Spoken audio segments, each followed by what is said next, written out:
Oke, terima kasih Ko Endi atas materinya. Jadi buat minggu ini kita belajar tentang money management ya teman-teman ya. Jadi kita bisa mengalokasikan modal yang kita punya.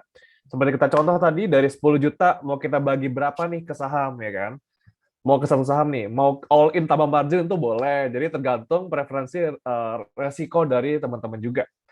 Dan untuk materi selama mentorship ini nanti akan di-share ke email teman-teman setelah periode mentorship itu habis ya. Jadi setelah 5 minggu itu berakhir, nanti baru akan di-share ke email teman-teman untuk rekaman videonya dari minggu pertama hingga minggu terakhir.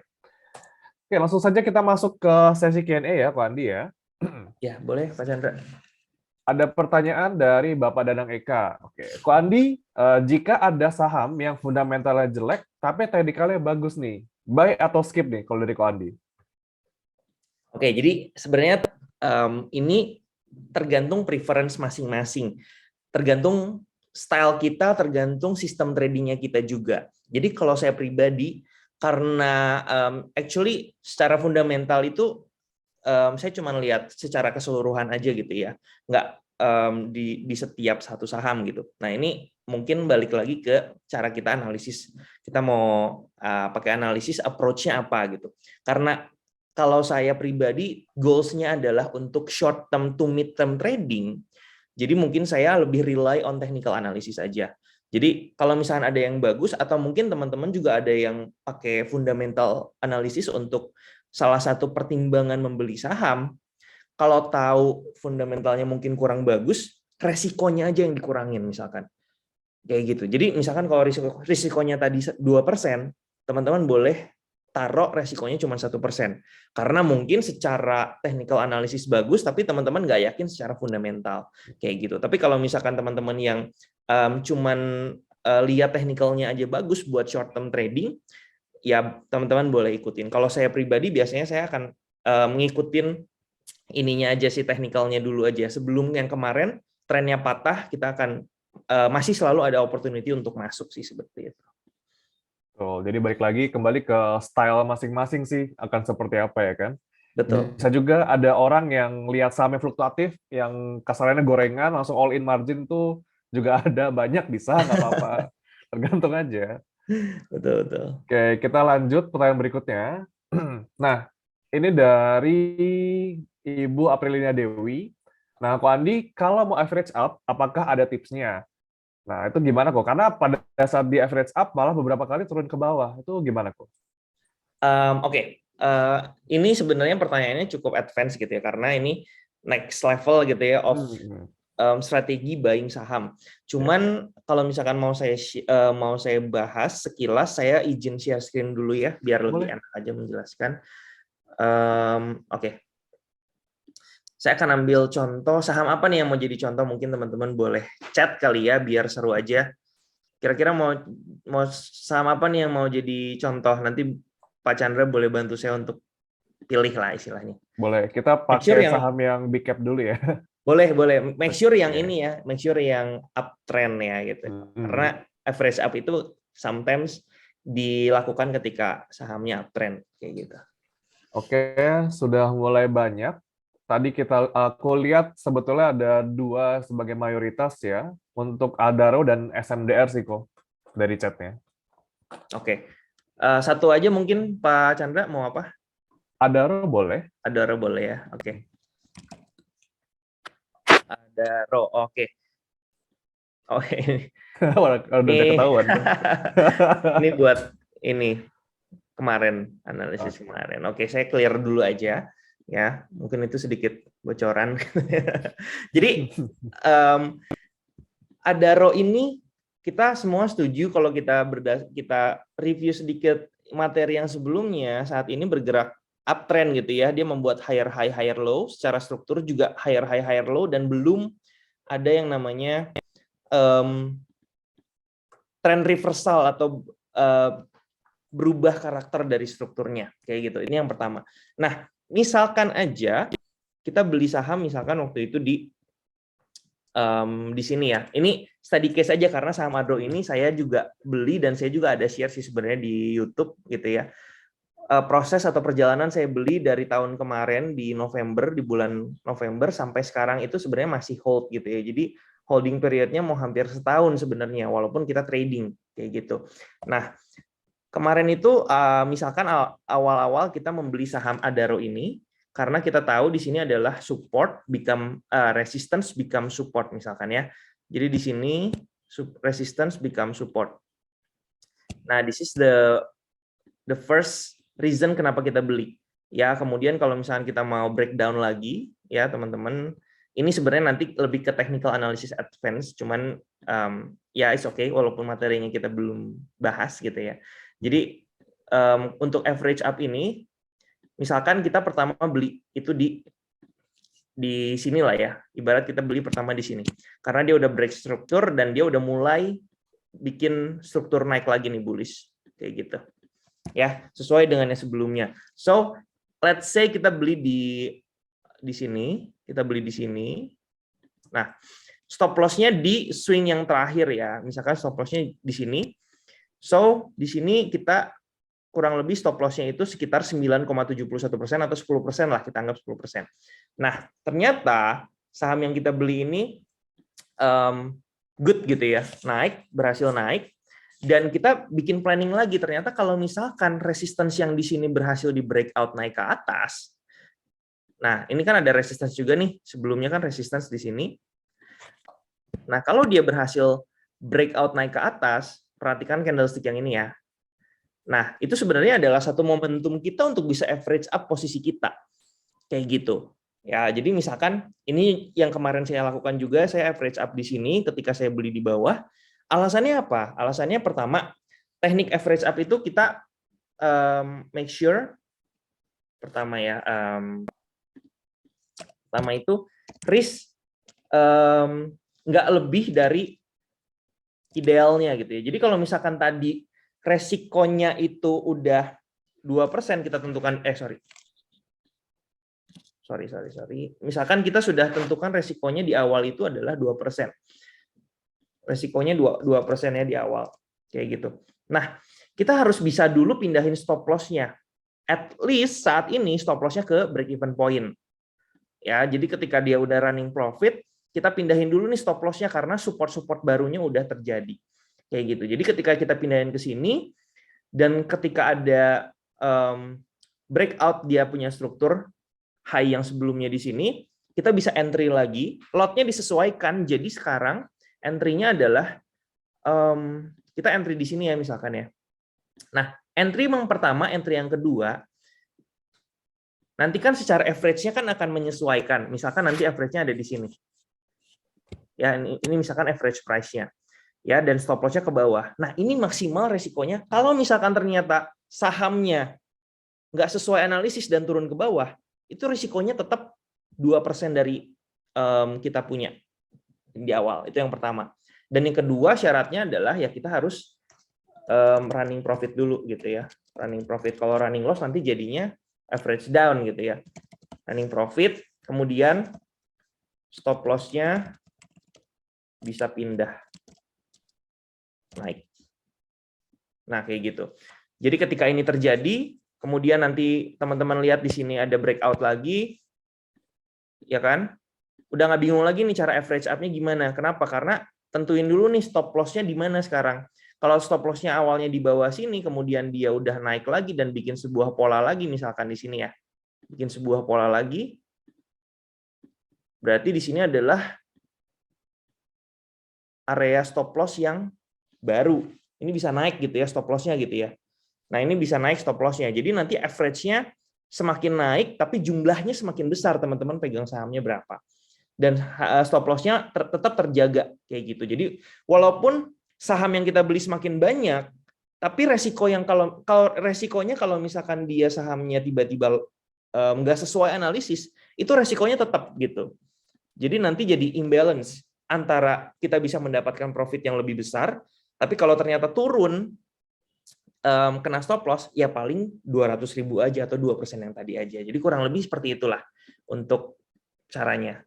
Kayak gitu, Pak Chandra. Semoga membantu ya. Oke, thank you. Jadi harus ada kita gambar, support sama resisten yang lain ya. Jadi jangan males buat gambar, karena harga itu kan akan bergerak terus membentuk tren ataupun harga-harga baru lainnya. Jadi pasti akan berbeda lagi style-stylenya. Tinggal memanfaatkan kalau mau masuk, supportnya di berapa, resistnya di berapa. Mungkin seperti itu Ko Andi ya untuk kesimpulannya Betul, ya. betul Nah, banget, Pak. Mm. oke, kita lanjutkan dari Bapak Agung Setiawan. Nah, ini tentang money management nih, Ko. Ya, Ko Andi minta contoh cicil bertahap. Idealnya itu berapa kali? Membagi persentase entry-nya itu berapa aja nih? Gitu. Kasarnya tuh kayak gimana, Ko? oh oke. Saya share screen lagi deh kalau kayak gitu. Ya, pakai saham yang sama lagi deh, Adro Oh, misalkan kayak gitu. boleh. Oke, cicil bertahap ini sebenarnya adalah sebuah cara trading atau trading style gitu ya. Sometimes ada orang yang mungkin lebih nyaman sekali masuk langsung gitu ya. Ada juga mungkin beberapa trader yang lebih yakin bertahap-bertahap aja dulu sampai menunggu konfirmasi gitu. Nah, seperti tadi. Jadi masalah cicil bertahap itu adalah sebuah trading style menurut saya. Contohnya kita udah membuat analisis di sini. Kita udah membuat analisis di sini. Kemudian kita lihat nih, misalkan di sini ada sebuah pola. Ya, sebuah pola di sini adalah rising wedge, falling wedge gitu ya misalkan di sini. Nah, misalkan teman-teman mau membeli saham Adaro ini karena dia udah breakout di sini gitu ya. Dan di sini adalah struktur yang terakhir nih. Ya kan, ini adalah struktur yang terakhir. Ini contoh aja ya, ini contoh aja. Ini adalah struktur yang terakhir, sebentar saya kecilin dulu. Nah, ini adalah struktur yang terakhir karena ketika dia turun kan gini ya. Nah, karena kalau teman-teman udah belajar struktur yang kemarin, kalau dia udah berubah strukturnya di sini, dia udah tembus, artinya ada potensi reversal di situ. Ya. Nah, let's say tadi let's say kita mau beli misalkan di sini ya, karena dia udah breakout dia beli di sini. Cuman karena harganya mungkin terlalu jauh dari area stop loss atau terlalu tinggi daripada area stop loss. Area stop loss yang ideal kan kalau misalnya dia udah breakout berarti yang di bawah sini ya, setuju ya? Ini adalah area stop loss yang ideal. Nah, ketika itu terjadi, sometimes kita akan mikir dulu nih, kalau kita langsung beli semua, nanti jarak stop loss-nya lumayan lebar nih. Dan secara risk reward ratio-nya kurang bagus misalkan. Ya kan di sini mungkin 10%. Teman-teman pengennya mungkin nggak terlalu jauh seperti ini. Atau teman-teman analisis ada potensi dia akan turun dulu ya. Ada potensi dia akan turun dulu. Jadi kalau teman-teman lihat di sini saya coba untuk replay dulu ya. Study case-nya di sini. Misalkan teman-teman lihat ini udah mau break nih naik ke atas. Nah, ketika teman-teman mau beli misalkan boleh cicil dulu atau bertahap. Misalkan masuk dulu 50%. Menurut saya 50% ini adalah angka di tengah-tengah, win-win lah istilahnya. Jadi kalau misalkan tiba-tiba dia naik langsung ke atas, kayak gitu ya, dia naik langsung ke atas, ya teman-teman harus bersyukur udah beli 50%. Tapi kalau ternyata turun ke bawah, teman-teman juga harus bersyukur baru beli 50% kayak gitu. Jadi angka tengah-tengah. Nah, teman-teman lihat di sini ada potensi dia bisa turun dulu, kemudian naik lagi ke atas. Nah, di sini ada dua skenario berarti dia bisa langsung naik ke atas atau turun dulu naik ke atas kayak gitu ya. Nah, menurut saya win-winnya adalah beli 50% kalau mau cicil gitu ya. Kemudian nanti lihat ketika dia turun misalkan kayak gini, jarak stop loss-nya kan di sini. Nah, ini baru bisa masuk bertahap. Misalkan dari 50%, teman-teman lihat di sini kalau misalkan di time frame yang lebih kecil lagi ya, misalkan di sini ada support resistance lagi, teman-teman bisa masuk. 50% lagi di bawah. Atau misalkan mau 20% dulu, 30% dulu, itu terserah. Itu lebih ke trading style-nya masing-masing. Ya, jadi dicicil dulu, kemudian nanti ketika dia confirm breakout, naik ke atas, kayak gitu ya. Ini confirm breakout, naik ke atas. Nah, teman-teman make sure aja udah ada 100% gitu di dalam situ. Jadi, itu sih sebenarnya. Sometimes ada yang suka dengan cara seperti itu, tapi ada juga yang oh ya ini udah confirm langsung beli aja. Ya, as long as dia nggak nyentuh level bawah, ya udah itu masih aman. Jadi tergantung. Cicil bertahap itu bisa dipakai untuk biar bisa dapat harga average aja gitu ya istilahnya. Jadi seperti itu sih, semoga membantu ya. Oke, mantap penjelasannya detail banget ya, sampai ada petunjuk dari sahamnya juga. Oke, kita lanjut nih, Ko Andi, dari Ibu nah, Ibu Jessica Female. Nah, ini minta tips nih, Ko Andi nih. Nah, untuk case-nya, jika kita lagi hold saham yang lagi loss dalam, let's say kita di atas 20%, apakah kita cut aja atau itu average down? Nah, jika ingin average down, itu kayak gimana kok? Dari sisi mungkin dari manajemennya atau gimana gitu? Boleh dibantu jawab? Oke, thank you untuk pertanyaannya. Ini lumayan lumayan untuk menjawab ini lumayan melihat kondisi gitu. Jadi tergantung kondisi balik lagi. Pertama kita mau lihat dulu ini case-nya adalah lagi loss 20% sekarang ya, floating loss ya, unrealized loss. Nah, pertama harus dicek dulu atau dianalisis ulang kembali. Itu yang pertama, dianalisis ulang kembali apakah sahamnya masih uptrend atau enggak.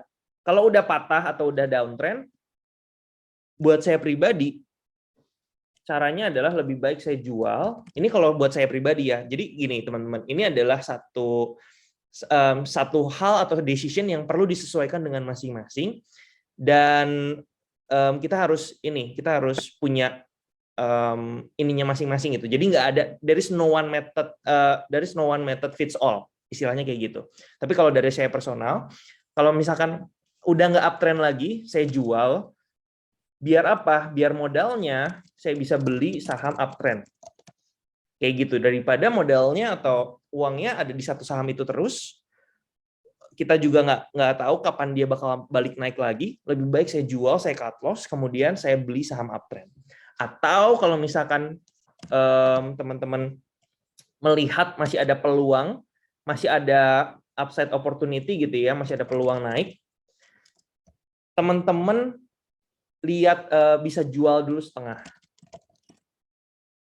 Bisa jual dulu setengah sekarang, apalagi kondisinya adalah saat ini kondisinya ada saham yang menarik. Misalkan ada saham yang menarik, tapi kan karena modal kita saat ini ada di saham ini dan sedang loss, kadang-kadang mau cut loss juga sayang gitu ya, jadi loss.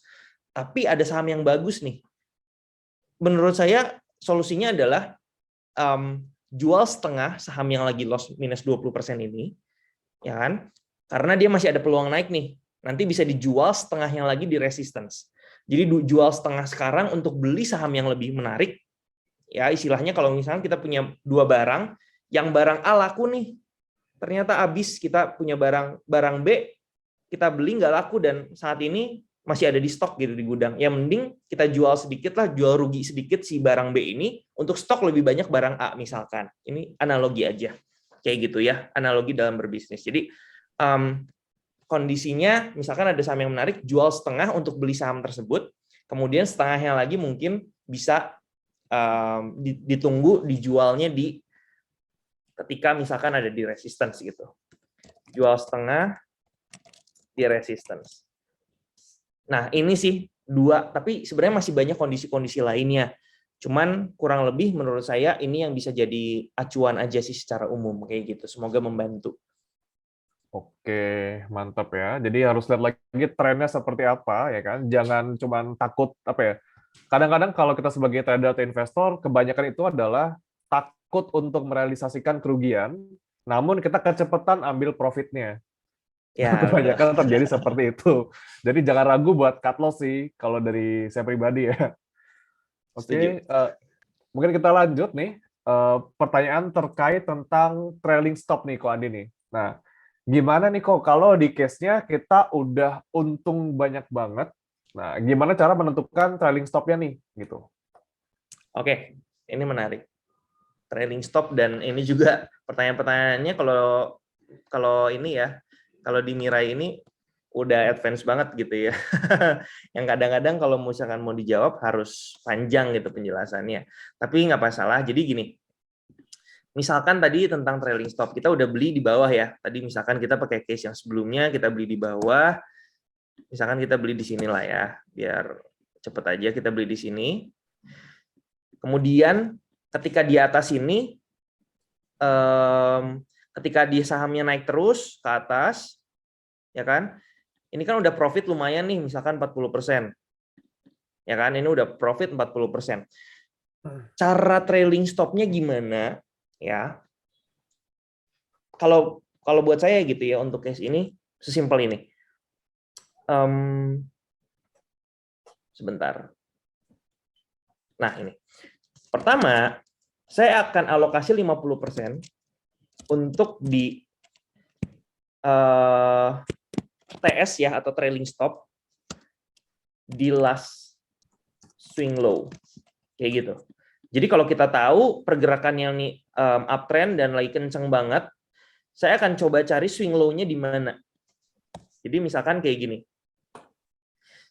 Ini saya mulai ketika mungkin ini tergantung sahamnya ya, balik lagi tergantung karakteristik sahamnya, cuman in general ketika dia udah mulai 20% kali ya, 20% seperti ini ya, saya akan mulai 50% untuk di trading stop di last swing low. Jadi kalau misalkan kita lihat secara struktur, dia seperti ini, naik, turun, kemudian naik lagi, turun lagi, ya kan? Ini naik lagi, ini sebenarnya 50-50 lah, kita bisa atur ini sebagai swing low atau belum. Tapi let's say kita atur ini sebagai swing low, kemudian naik lagi, turun lagi, naik lagi, turun lagi, naik lagi. Jadi 50% saya akan trailing stop itu di swing low yang terakhir. Jadi kalau misalkan swing low-nya di sini, saya akan trailing stop 50% di sini. Nah, jadi kalau misalkan dia turun dari atasnya di sini, turun ke bawah, nah ini saya akan trailing stop 50%. Artinya kita take profit 50% terlebih dahulu. Kayak gitu. Dan ini dikombinasikan dengan average up yang tadi. Karena kalau misalkan kita lihat marketnya masih uptrend, dia selalu ada peluang untuk kita bisa beli lagi nanti di harga bawah gitu misalkan. Jadi kalau kayak tadi misalkan ada ini ya, ada falling wedge, itu kita bisa beli lagi ketika dia udah breakout, ada konfirmasi gitu ya. Dia udah siap naik lagi ke atas. Misalkan di sini. Kayak gitu. Jadi saya track profit dulu 50%, kemudian saya akan cari momentum lagi untuk masuk lagi atau untuk average up lagi ketika sahamnya masih bagus. Jadi kalau kita tahu sahamnya seperti ini, kayak si Adaro ini, yang uptrendnya luar biasa dari tahun lalu, November gitu ya, make sure kita riding the trend all over the market, kayak gitu ya. Jadi ini adalah cara memaksimalkan portofolio kita juga sih menurut saya. Jadi sampai saat ini saya ada beli juga di Adaro, ini juga transparan ya, ini saya share karena transparan juga di sosial media. Beli Adaro di bawah, sampai saat ini masih ada hold sampai di atas kayak gitu. Tapi caranya tadi ada yang trading stop buat dijual dulu karena mungkin dia akan koreksi, kemudian saya akan beli lagi ketika dia ada konfirmasi buat naik lagi kayak gitu sih. Oke, berarti itu jualnya langsung jual semua atau disisain dikit tuh kok? Kalau aku 50% disisain dulu. Jadi aku masih ada tahanan lagi 50% di harga bawah. Jadi ketika dia koreksi lebih dalam lagi, aku masih punya 50% untuk nahan floatingnya gitu istilahnya. Dan ini bagus buat nanti average up. Ketika kita average up lagi, kita nggak dari nol gitu. Tapi kita masih punya floating profit yang jadi yang jadi satu benefit buat kita average up kayak gitu sih. Bisa memaksimalkan potensi kayak gitu. Berarti Ko Adit tuh hold 50% berarti karena yakin ini company-nya trennya masih uptrend dan juga fundamentalnya masih oke gitu kok. Betul kayak gitu. Berarti beda case kalau misalnya ini misalnya cuman saham IPO nih udah cuan gede banget gitu. Berarti kita sisain dikit aja kali ya, 10% atau 5% mungkin seperti itu kali ya. Nah, iya betul banget. Kadang-kadang kayak gitu. Jadi kalau misalnya kita udah cuan nih ya, tapi kalau untuk case saham IPO karena agak sedikit beda gitu ya, sedikit volatile dan segala macam, biasanya disisainnya lebih kecil lagi sih, nggak setengahnya sih. Paling 10% atau berapa, 5%. Tapi kalau misalnya udah nggak terlalu yakin juga ya udah jual dulu aja. Nanti kan kapanpun kita masih bisa beli lagi. Jadi nggak perlu merasa rugi gitu ketika menjual. Kayak Betul. gitu. Oke, thank you Ko Andi. Lalu kita lanjut nih, sudah lewat jam 11 nih Ko Andi. Mungkin kita lanjut ke sesi berikutnya. Jadi untuk di sesi ini, teman-teman dari Mirai Asset, dari sahabat Mirai Asset, boleh yang ingin bertanya langsung ke Ko Andi, boleh langsung aja raise hand, nanti akan kita pilih 1 atau 2 orang nih. Cuman perlu di-highlight ya, untuk materi minggu ini nih masih yang slow-slow dulu, jadi jangan terlalu advance nacanya ya. Karena kalau yang advance nanti, yang lebih jago lagi nanti akan dibawakan oleh Ko Andi di minggu-minggu berikutnya nih. Ya. Tentang chart pattern, trend line, atau mungkin Elliott Wave Ko Andi akan dibawakan, atau gimana? Elliott Wave bener-bener harus bisa, itu kayaknya bisa 1 hari. Waduh, berat banget Karena berarti kalau kan? sepotong doang takutnya nanti disalah arti dan disalahgunakan gitu sih. Iya, jadi kita yang slow-slow dulu ya. Ini tentang Slow-slow money dulu. management dulu tadi ya. Nanti buat next week kita bisa lebih advance dengan Ko Andi.